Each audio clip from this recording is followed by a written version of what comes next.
నమస్కారం మామ. Welcome to short studios.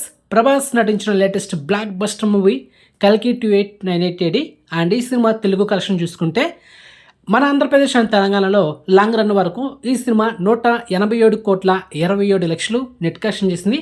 మరి గ్రాస్ చూసుకుంటే 296,15,00,000. ఇక కర్ణాటక, రెస్ట్ ఆఫ్ ఇండియా ఈ రెండు కలిపి 31,40,00,000 నెట్ కలెక్షన్ చేసింది. ఇక ఓవర్సీస్లో అయితే 83,85,00,000. సో ఇక cinema total worldwide 302,52,00,000 net collection చేసింది మామ. ఇక cinema total worldwide gross చూసుకుంటే 530 కోట్లు. సో ఓవరాల్ ఈ సినిమా తెలుగులో థియేటర్ల బిజినెస్ చేసింది 248 కోట్లు. మరి బ్రేక్ని కొట్టాలంటే 250 కోట్లు నెట్ కలెక్షన్ చేయాలి. సో మొత్తానికి ఈ సినిమా లాంగ్ రన్ వరకు ప్రాఫిట్ జోన్లో ఎంత ఉందంటే 52,52,00,000తో సినిమా లాభాలు ఉంది. మొత్తానికి ఈ సినిమా తెలుగులో కూడా బ్లాక్ బస్టర్ మూవీ.